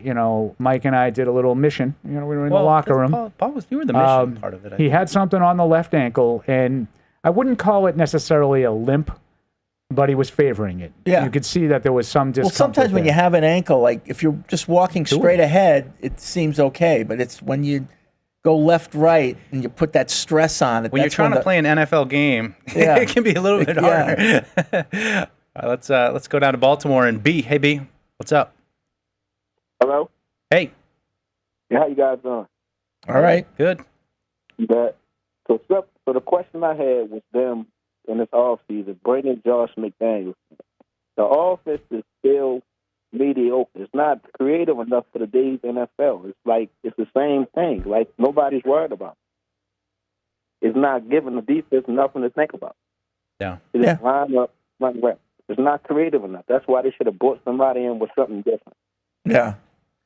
Well, thanks, Pete. Sometimes it's hard to create if you don't have the tools. And I'm not saying that they don't, but it doesn't seem right now that they've got that one guy that is a difference maker that the other defense has to really focus on, and it opens up things for other people. I'm hoping eventually that's Diggs, but it wasn't today. Sure. Well, were you guys surprised about the usage of Diggs? I'm not sure what the final snap count was, but it seemed like they eased him in a little bit, and they were rotating a lot of guys. I mean, Kyle Williams got some snaps, but given that Stephon Diggs basically looked healthy this summer and was maybe a little bit limited, but were you surprised that he wasn't out there more? I was just surprised that he wasn't on. There was some third downs early in the game that he wasn't, but overall, I mean, 7 targets, 6 catches. Like Fred said, no real plays. He had one late in garbage time for 16 yards, but they try to get a screen to him that Chris just showed on the highlight package. This was sort of a broken play where Drake just made something out of nothing, and that was a 1st and 15 play that ended up being a 10-yard gain. That's those are the kinds of plays. That was probably his best play of the game. Right. 3rd and 5. They really heated him up. This play's just kind of garbage time. I didn't really. But the one on the 3rd and 5, quick slant, I think it was his hot receiver. Yeah, they were coming. And they got immediate pressure on him right there. That's what you got Diggs for. He uncovered immediately. Quick slant. And that's a huge first down on 3rd and 5. It was the last play of the third quarter. Unfortunately, they weren't able to do anything with that drive. And a good play by Drake too. Oh yeah, that was a good. I do that nonsense like, that looked like a Patriots play. Yeah, right. That was a Patriots play right there. I saw Tom Brady do that a million times. Like, I know you're coming. I'm going to get it out before you can get there, and I know my guy's going to beat his guy before you can get there, and we're going to move the chains, and that's what you want to see. Just unfortunately didn't get enough of that. I mean, the gentleman in Baltimore, I wonder if he was thinking the same thing in the first half, because I did think in the second quarter there was the ball was 1-2 out. 1-2 out. They were in a little bit of a rhythm offensively, where Drake was getting the ball out pretty quickly. Yep. You didn't see that at all in the second half. No, and that's Fred's point. Like all of a sudden, you try to do the same stuff. They kind of take some of those things away. You can't do the 1-2 out thing, and yeah, I thought that it's pick, punt, punt. To me, punt. it felt like at halftime, Carroll said to his team, "We're giving them too much respect. Just go get them. Enough. We're going to play 8 in the box. We're going to crash down. We're not going to worry about them going over the top because we're going to get there." Right. Yeah. Lou from Philly writes in, and he said, "Can we please comment on how the whole stadium was Raider fans? Is that true? I didn't know the whole stadium, but there were a lot. It was Loud at the end. Yeah. They were loud at the end. Yeah, they were louder. See, that's stuff that it's hard to sort of notice from the press box. After the 55,000 Patriots fans leave, there's 5,000 Raider fans, and it seems like there's a lot. Yeah. There were some in the press box too. Heard them cheering the whole. Well, time. that was media. I was on edge. They were sitting right in front of really? us. You didn't hear the? I had it. I was on the first level. You knew it right from the get-go. First play of the game was like, good, nice. Then there's like a Stevenson run up the middle, nothing. And I'm like, what are we doing? Yeah, it's like Bill Polian back. Oh, these are media people? I think it was. Right in front of us. Raiders staff. Should report them to the PPFWPA. PP. No, they might not be in it. I just don't have time for that nonsense. Brian Morey would have said something. Oh, he would have chastised. He would have finger wagged. Oh, yeah. Brad's in Ohio. Hey, Brad, thanks for calling in. What do you got? Hello, crew. How you doing today? All right. Good. Just got a couple questions for you. First is about Kyle Williams and Diggs, and I just wondered how they did in the game. And then, did it look like we had open receivers with McDaniel's play calling that meshes well with Drake's abilities? Kind of correlates with what the caller said. Did we? And then, how did the rookies do individually? And I take Fred's point very seriously. He's right. Everything's fixable, from what I gather from what you're all saying. There you go. What do you think about that? Thank you. Thanks, Brad. What do you think about those 9 questions? So there's a lot of questions there. Which rookie do you want to start with? First one was, how did Williams and Diggs do? I don't think Williams would have had played one target. had Booty not gotten hurt. The blue tent, right. He played a handful of snaps. He caught a pass late on the garbage time drive at the end. I thought Diggs was quiet, but, I think he got his feet wet. Yep. No big plays. And that's what I was looking for you mentioned we talked about the slant, but those are the plays that Stephon Diggs would repeatedly tear my heart out with the Bills. I loved that slant. That's a play I saw a million times with Buffalo over the years. You kind of were hoping that the way Myers came out, Diggs would come out. Yeah. Like Myers was hurting us. Mm-hmm. Like Myers again? That's what you want for Diggs. You want the other team to be like, Diggs again? Yeah. That's what Jacoby just keeps doing. He gets open, he catches the ball, holds on to it. Yeah. I mean, it's not dynamic. It's not like, but man. You're right, though. Like the team that just basically had Brock Bowers and Jacoby Myers, and it's like, Trey Tucker, 2 for 54 and a touchdown. Thornton, 2 for 45. Big play at the end of the game to sort of end it. Meyer, or Mayer, is Michael Mayer? Mayer. 4 for 38. So kid from Notre Dame. They were much more than just Bowers and right. That's a decent Jacoby tight Myers. end duo, by the way. Yeah. That's a decent tight end and duo. we were talking in pregame behind enemy lines with Vinny Bonsignori, and he was mentioning how they really haven't used him. Like he thinks they have this really potentially dynamic duo at tight end, and he thinks they're going to use more of Mayer this year than they have. He thinks that's a weapon for them, and it was today. And we talked about it during the week, coaching matchup. Don't underestimate the effect of Pete Carroll. He's a damn good NFL coach. He's proven. And Chip Kelly. Chip Kelly had some success, and everybody's like, oh, it's a gimmick offense. Well, no, that was like 10 years ago when he was in the league, Right. They still remember him from Oregon. Maybe he's adapted a little bit. You can't do it Oregon. They can't do that in the NFL. He knows that. Individually, I think Brad wanted to know about the rookies. I would say Craig Woodson, I think, looked like he played reasonably well. I didn't notice him out of position. He had a handful of tackles. Beyond wire to wire, didn't he? Beyond that, I didn't really like Campbell. The rookies. Wilson not a struggled. Bad game, but Campbell not that struggled. Great. Yeah. I don't think Henderson did much. Henderson got a bunch of touches, but really didn't do much with him. Not that it was his fault. Yeah. But they had him wrapped up. I think they had him scouted. Mm-hmm. Yeah. Yeah. And the kicker. Missed a chip shot. But so that's not good. The long snap seemed okay. Good, Mike. As far as I could tell. Good job, Julian Ashby. We're going to Greece. Ooh. Alex, thanks for calling in, man. What's going on? How's it going, guys? Can you hear me okay? Yeah. So I have a pretty brief question, actually. I wanted to ask about the 4th and 10 punt because I couldn't believe it when Vrabel punted it. It just felt like we were giving the game away. I honestly I don't see why he would do it. And I know he talked about it in the press conference a bit, but I just wanted to ask you guys to play some devil's advocate. Like, if you're the coach, why would you punt it in that situation? Like, what advantage is there to doing that? Well, that's all I got. I just wanted to hear your guys' take. I think you're looking to pin them deep inside their 10 with the punt, and you're hoping to play field position. You get three out because you're probably going to get real conservative and run the ball 3 times. So let's say you punt and they fair catch it at the 7. You stop Genty 3 times. You use your timeout. You get the ball back right where you were on first down.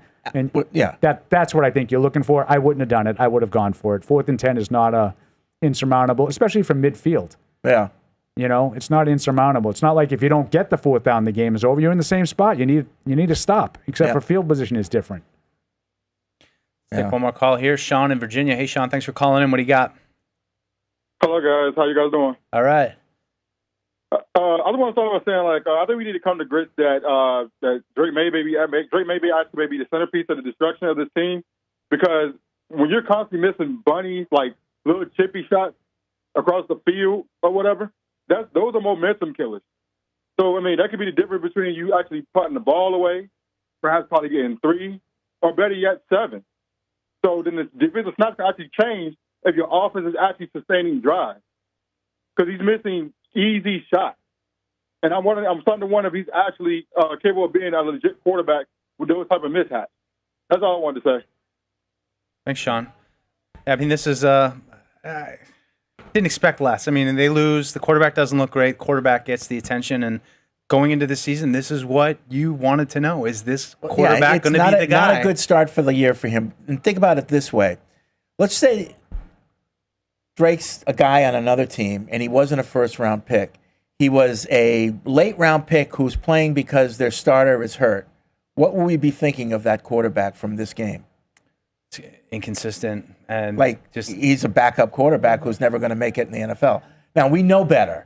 But that's the kind of game he had. He had the moments, but for the most part, he was overwhelmed.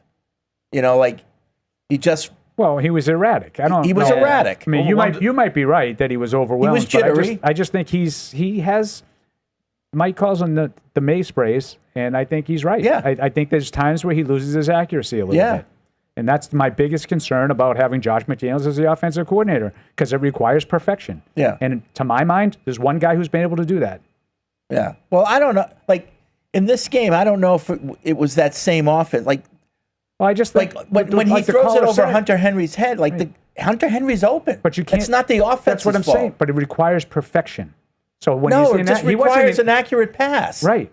That's not. I'm not talking about every single one of them needs to be accurate. Most quarterbacks aren't accurate with every one of their throws. I don't understand what you're saying. If you're in that rhythm offense, I get it. But that's not what they were doing. No, but my point is, you can't. The caller nails it. You can't miss those throws. Well, no quarterback can miss those throws. Right. Not just a Josh McDaniels But when you go quarterback. 5 yards at a time, 7 yards at a time, you can't miss any of the throws, or you're behind the sticks. Yeah. Because that's the way the offense is. And Maye missed some of those throws today. And he's right. I'm not saying they were easy throws, but they weren't hard. Yeah. They're throws that he should make. And today he missed a handful of them. Call them a half dozen. Sure. Yeah. That they're behind or high, whatever they were. He missed Pop Douglas, coming across in the end zone.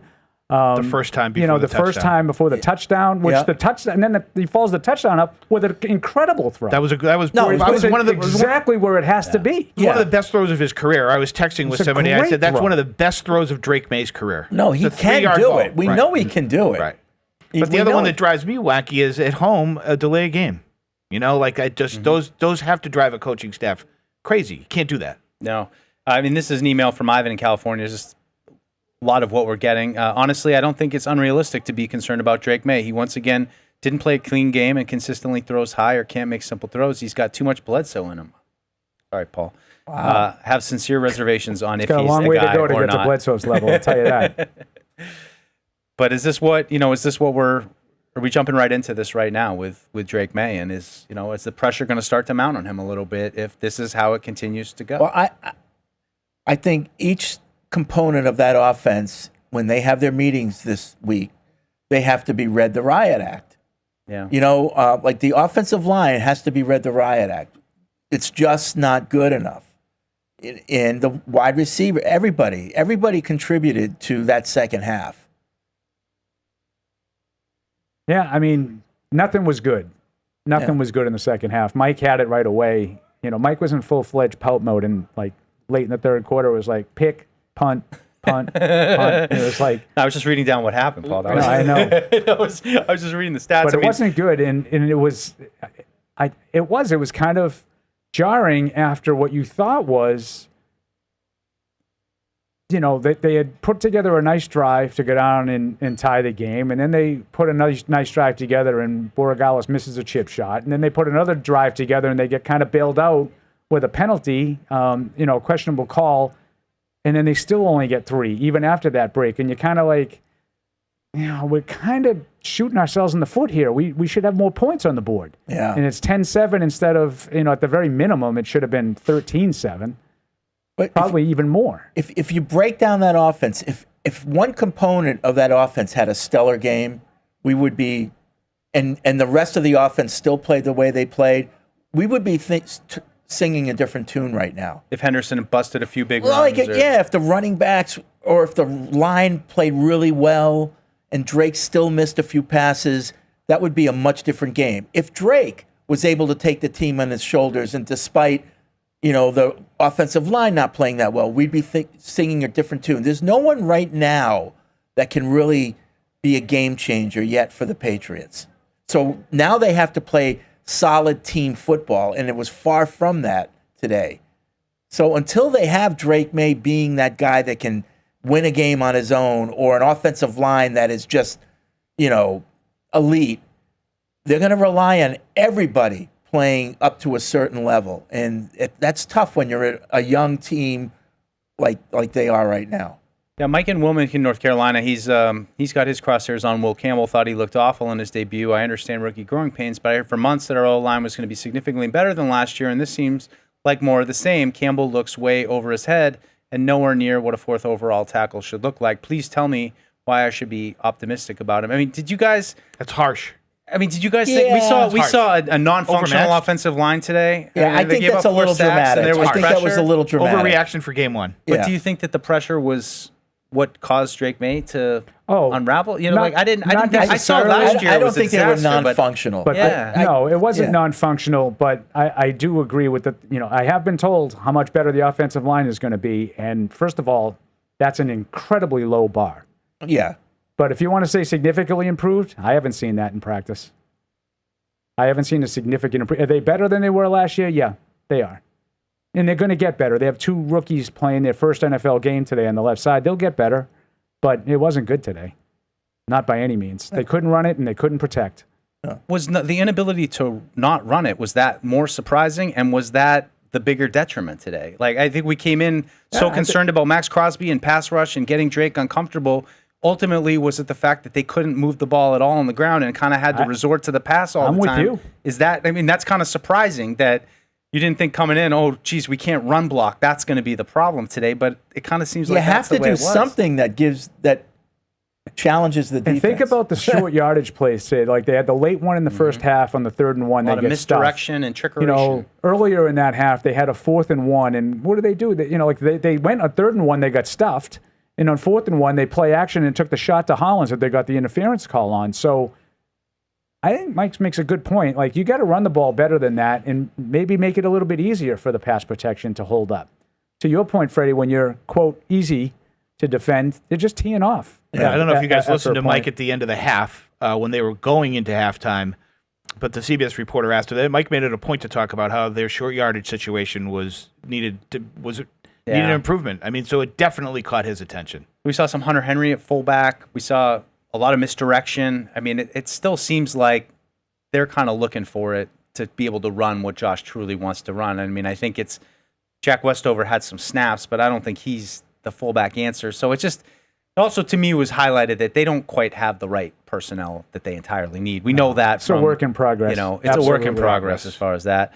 And hey, Ryan in Oceanside, he said, keep the faith alive. That was pretty disgusting opening to the season. But hey, at least 16-1 is still in play. Spoken like Fred. That's true. You can't argue with that. I don't argue with you, Fred. No? Yeah, I've learned that. No. Heading over to North Carolina. Justina. Hey, Justina, thanks for calling in. What do you got? Hi.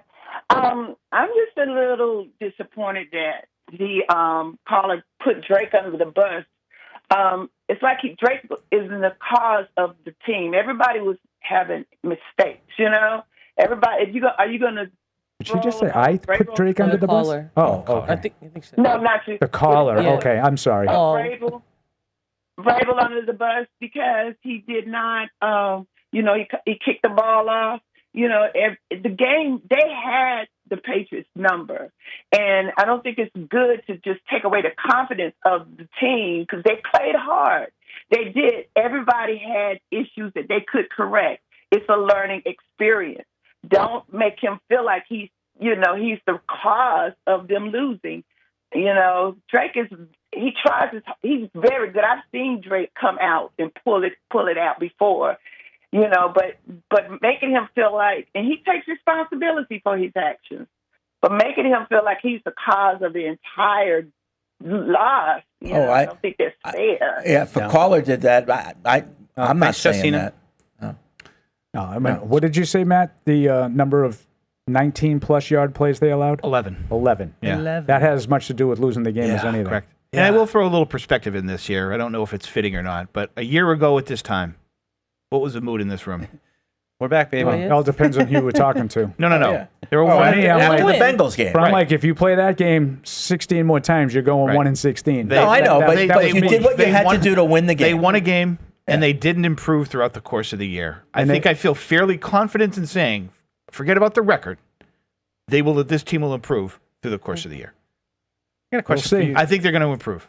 I wish I could share the enthusiasm. And I think the kids on the left side, you got to throw those guys in there. Campbell, now that I agree Campbell with. and Wilson. Yeah. And you know what? Let's see how you guys do. I think they'll be better. They're going to be better. I think this is. I want to direct this question to Paul. I'm just going to jump in with Sam from Halifax. He just said, if you only watch Patriots games, you'd think Geno Smith is the greatest QB of all time, given his performances. Speaking about a year. Last year and this year, Paul, I remember last year in the pregame show, you're like, he stinks. He's a stiff. Yeah. And now we've seen 2 games where he's unstoppable. That's a little strong, but it's not too far off. Like, he really opened my eyes in that game last year. I'm man enough to admit I was later in the year, and you'll be like, that's the guy I was looking at. Remember, sort of a journeyman, average guy. And against the Patriots, that email is dead on. Think about it. Pete Carroll goes to a brand new team, and one of the first things he does is he brings Geno Smith with him.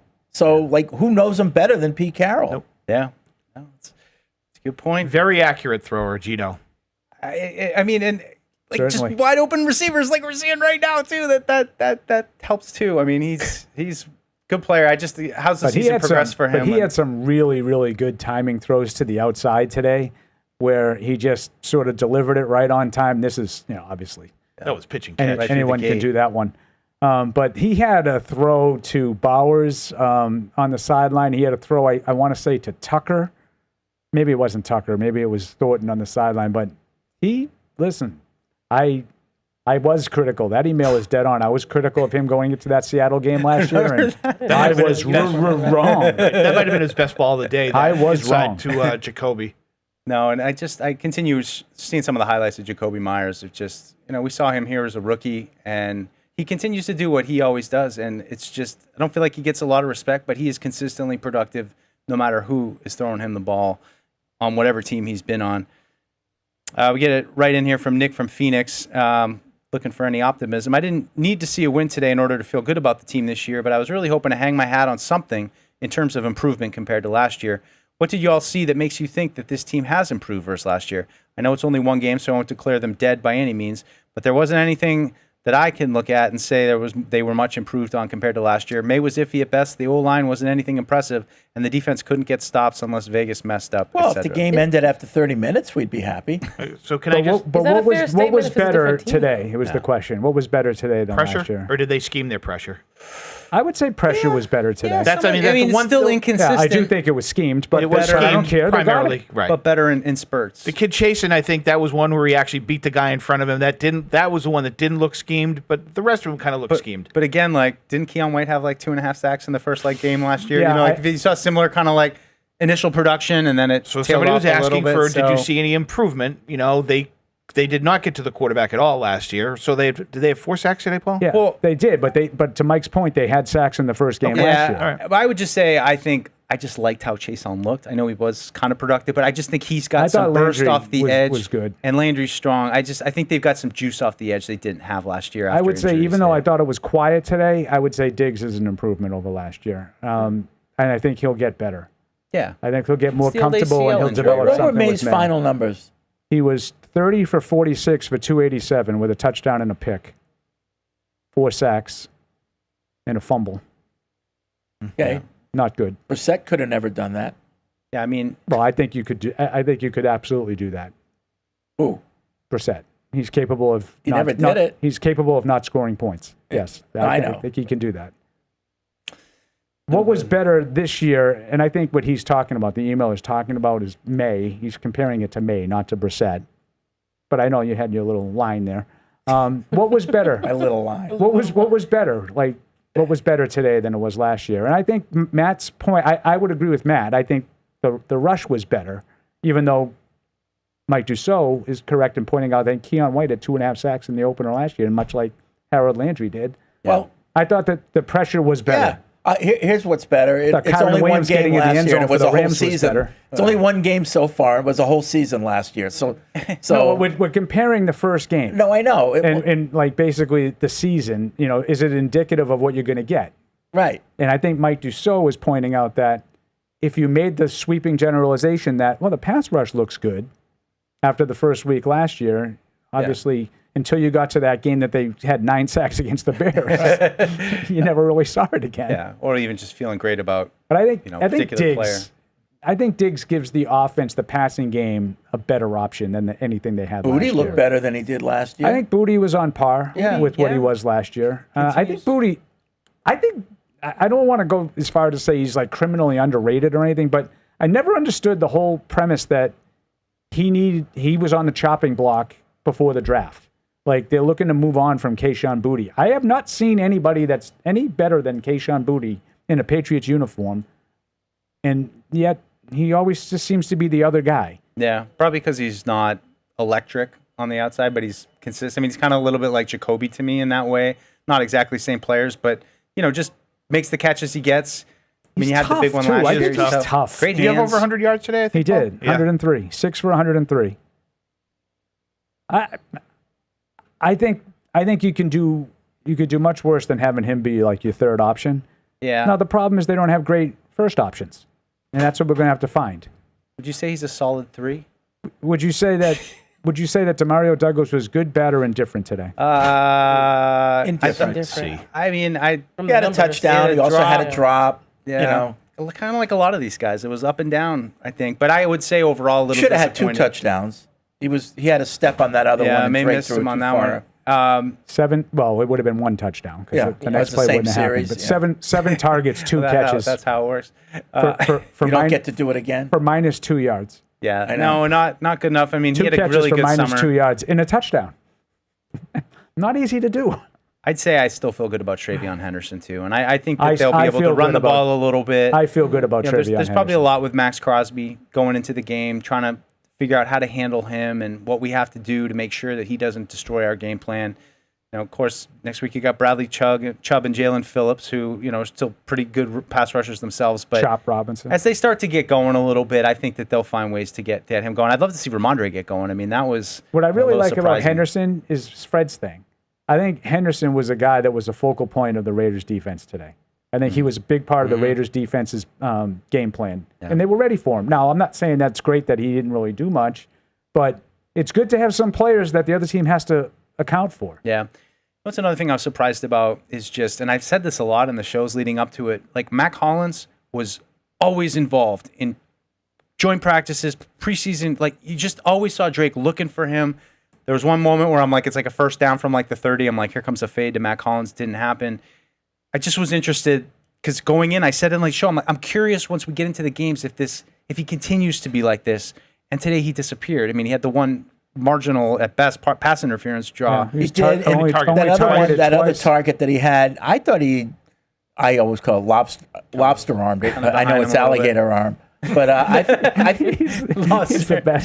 thought he heard some footsteps on that play a little bit. Yeah. Yeah, just a little bit. I wonder if there was some sort of they weren't on the same page. Like maybe Maye thought he was going to and he was, and he kind of sat said down. shush and he swooshed. Yeah, I don't know. That happens to the best of us. But I have to say I am surprised overall. I mean, the emails continue to come in, and it's just that people are already so quickly ready to just be like, nope, Drake's not the guy. I don't know why. I don't know why you're surprised. These people. This is what we do. This is Jacob in Rochester. So we propose a name change to the team to the no end zone punts. Looks like they have a lot of work to do just to beat another team that only won 4 games last year. All right, not a lot of positivity in the emails, and the callers aren't coming in. Fred, how many? With you, Fred? Fred, how many games did Patriots win last year? It's one game. Yeah. It's So one game. Kwani, I mean, let's hear from you. I mean, first game. Yeah. You've got a whole season ahead of you. Mm-hmm. What's your outlook? I like the positivity. I understand the frustration, and they're all warranted. But I think that it's a learning curve. It's a very young team. I think people are forgetting also a lot of rookies on this team, and they're gonna need to figure out what NFL reps look like. They're still used to college ball, and I don't count preseason because it's not the same kind of rep. So. Just give them time. I think the thing that's hard too is that a lot of these games are coin flips, and I mean it's still a winnable game today. I mean I know it didn't really look like it down the stretch, and they weren't going to win the game, but still looking back on this as a game, probably at the end of the season, you're like, well, if you had played better, and you might have had more of a chance in it. So each one of these games that slips away, these are the ones you're going to be lamenting if you're lucky enough to get into the playoff conversation, which we'll see. If they're eventually able to get to that point. The point that Fred and I make all the time. It's like, we have the Raiders, and then we have the Dolphins, and we have the Browns, and the Titans, and everybody's like, well, win. And they're like, we have the Patriots. You're probably going to have 12 of those, and if things go well, you'll probably go 6-6 in those games. Yeah. Like, you can't expect a 4-win team to just take every team that's like them and say they're going to win. My boy Felger loves to say, they're favored in 11 games. Well, are you picking them to win all 11 of those games? You think they're going 11-0 in the games that they're favored in? Because I don't. All right. Well, how that works. And that's already 0-1 in games that you're favored in. It's just hard. Like, there's not that much difference between most of the teams in the league. There are the Baltimores and the Buffaloes and, the Philadelphias. And then there's kind of everybody else. It's in a... if it's a good day for you, you can win today. And if it's a bad day like it was in the second half today, you're probably going to lose. With a September trip to Miami on tap. I mean, talk about 2 bad teams. Miami get blistered today. They weren't. I mean, they were nowhere near as competitive as the Patriots were. And you made a good point. Usually Miami comes out fast on offense. Yeah. So what does it say about... If McDaniel doesn't have something up his sleeve to start the season... He's not going to find it? Right. He usually doesn't find it. Here's an interesting stat via friend Alex Barth. Today was the Patriots' 24th home loss since the start of the 2021 season, the most in the NFL in that span. That's surprising. That stings. I believe they're 16-27 at home since Brady left. Something along the line. That stings. Why? I just don't... I mean, there's one thing to have great player, but just to be that bad at home, it's a lot. There was one more that Barth had as well. I'm looking for it. I guess he's already... Oh, here it is. It was also the 15th one-possession loss since the start of the 2023 season. Oh, that happened. Does that feel like... Did today feel like a one-possession game? I was going to jump in on that earlier. No. It was not a one-possession game. If you look at the NFL, most games are one-possession games. There are one-possession games. There are one-possession games, and there are that. Right. This was one of them. But the Patriots do have the most such losses in that span over the last season plus. So historical. Thank you, Alex Barth, for a little bit of context. And I mean, but Paul, that was your thing. You thought that the home field was going to make a difference today. I thought that would push him over the top. Now that can go the other way too, and you're listening to the emailers and the callers, and they're all saying like, what is different? It's the same stuff. We've been watching the same stuff. That attitude is probably permeating from the crowd too. When stuff starts to go wrong, it's almost like we always say the Knicks. the Knicks in a big game, that crowd can be electric both ways.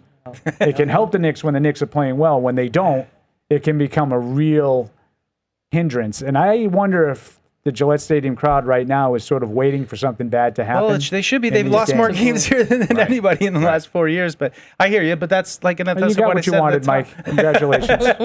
No, right, but Fred? That's he was tired of 12-4 every That's year. right. He got what he wanted. Guys, I'm tired of 4. I'm tired of 4 and 12 dog now. that caught the car. Now what are you going to do? Can we go back to that? I'm tired of 4 and 12. I want to go back to the 12 and 4. That was Trending better. upwards. 4 and 13. You mean Brady might have been kind of good? Yeah. Yeah, I'm not ready to say that just yet, Fred. I mean, he does own the Raiders. Was he here today, by the way? Or is he calling a game? No, he was calling a game. Oh, yeah. Giants, he was at the Commanders. Oh, yeah. Giants, That's what I thought. He was So being it was facetious. being facetious He in the got pregame. it. Very gullible. So, guys, we have about 7 minutes left. We just want to say, what's next for this Patriots team here? What do you the do? Dolphins. Miami, We're House of Horrors. We know that. What do the meeting rooms look like? No. Like, what does a Vrabel post-loss week look like? I think they're going to be pissed. Yeah? I think they're going to be pissed because I think that there was an opportunity here today. And it's not that they squandered the opportunity, but I think it was a missed opportunity. Raiders played all right, but they were definitely there to be taken in the first half. Oh, and yeah. they came out and they didn't show in the second half. And that's got to be terrible. You heard it from Mike. I think that was terribly frustrating. To your question, then who gets the blame in those meetings? I don't think it's going to be like one blame. I think it's just going to be room Collective. accountability. That's how it should be. Yeah. Every room is going to, like I said, I think each room needs to really have some come to Jesus this week and take accountability, because you really can't say in this game, well, the line played well, or the receivers played well, or Drake Special played teams. well, or like it was all around. Like so, and that's the way you have to treat it. We all need to get better. Yeah. Agreed. Don't you think that will be the message? Yeah, I would absolutely. Hope. Right. I mean, usually, this isn't any different than a Belichick team or anything else. We win and lose as a team. It wasn't any one play. It was a series of just, poor plays at critical times. And that's the difference in the NFL. What do you think needs to change next week? What needs to change? Like I said, I almost tempted to say, Josh, just have a game plan where you just say from the get-go, we're going to pass the hell out of the ball. That's how we're going to win this game. We need to get better passing the ball, because until we do that, no one's going to respect our run. Mm-hmm. They're going to just... They need to get... I agree with you, your larger thought, but they just need to get better at everything offensively. They do, but... They need to run the ball better. They need to pass protect better. They need to throw it better. But I just feel like if they try to even it out, they're not going to string enough plays together where you're going to get that rhythm. Mm-hmm. So just keep trying the pass until you start having success, and then you put the run in. Yeah. And now the defense is on their heels. Right now they're on their toes and they're going forward. They're crashing because they don't have to worry about what's behind them. That would be my one thing. Okay. I agree with Fred. Shoot Matt Collins down the field. Shoot Keyshawn Boutte down the field. See if he can make it. So you have a 3 and out. Then you tell your defense, we need you. I'd rather have a 3 and out by missing on a bomb than have a 3 and out because they're squatting on an out route on Keyshawn Boutte in the third quarter, where the guy's running the route for him, number 36, knocking the pass away. Try something different. Yeah. Well, how do you feel about Miami overall, though? I mean, this is Tua Tagovailoa. Patriots have not beaten him. That can go one of two ways for Miami. I mean, that's a beatdown today by you talk about a team. I mean, I know people think the Colts stink. It shows you that just in the league. I think they won 7 last year. I think they went 7-10. They're not very good. But they looked like they were pretty good today. I mean, they manhandled the Dolphins. 33-8. Gonzo back next week? Any predictions? I don't have a lot of confidence in that. That would be a he still surprise hasn't to me. It's not like he started practicing toward the end of the week. He still hasn't practiced. So you need him to get back out there, and then we'll have a questionable week where maybe he plays, but probably not, and then maybe the But next it's week tough he's for ready him. to go. See, this is the dilemma of being a coach. So your best player hasn't played. Meanwhile, I got a game to get ready. I can't spend the week getting you ready for a game 2 in the weeks future. from now. Yeah. The reps have to go to the guys that are going to play. You know? Yeah, I'm not saying that he won't play because he could play, but I'm with Fred. I mean, I don't feel great about it in light of the fact that he hasn't practiced in 6 weeks. Well, at the very least, he's got to be out there Wednesday, right? Like Is the heat and humidity good for soft tissue injuries? It should be. Loosens Unless you you're dehydrated. But, I'm just looking at, and obviously they had a disaster. I mean, Tua threw for 114 yards in that game today with 2 picks. But 4 catches for Tyreek Hill, 4 catches for Jalen Waddle. So you want to talk about what are you doing in the meeting rooms? What Mike McDaniel's got to look at that and say, we need to get the ball in the hands of our playmakers. And I wouldn't be surprised if that's the focal point.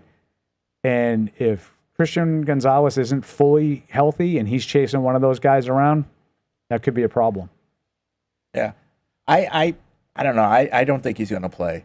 I'm not counting on him. Let's put it that way. He's not on my mental radar. I think he probably will play, but I'm not counting on him. Yeah, he's not on my mental radar for this game. How do you approach Waddle and Hill if you don't have him?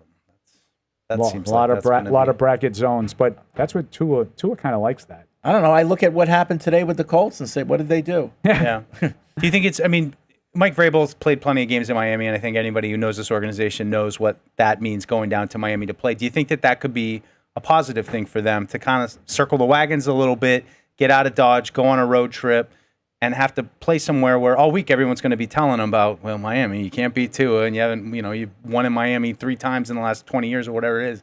Do you think that that's a favorable situation? I don't know about the matchup itself, but just the situation. Bonnie, what do you think a win in Miami would do for this fan base? I mean, it would reinvigorate them. Of course it would. Yeah, it's the medicine that you need right now. And also, it's just very telling that Daniel Jones, I don't know. I was just shocked that was the and she's a Giants fan. I know. So. 22 for 29, 272 and a touchdown. And he ran for 2 touchdowns. Sometimes it doesn't always That work in the shocked first me. step. So that being Any said, dimes. anything's possible. We've heard that before. Yeah. All right. Well, guys, I wish I could say it was more fun, but it was fun. It'll be more fun next week. Yeah, you're going to be in the host chair next week. So thanks for coming. Yeah, thanks for having me. Thanks for Matt for coming in. Everybody. Heal and up quickly. We need you better next week. Yeah. Heal up. Yeah, we need that We're right working now. on it. Okay. Well, hey, Pats fans, game day is almost here. Next week, it'll be here, almost here. So stock up now. Grab a refreshing Pepsi Zero Sugar 12-pack now because tailgating deserves Pepsi. That's going to do it for the Patriots Postgame show presented by DraftKings. And we'll be right back here next week with the pregame show. Again, new start time, 11:45. You'll Mark be in your the host time. chair, Yes. and I'll be back here. So we'll see if the Patriots can bounce back next week in Miami and pick up their first win of the season.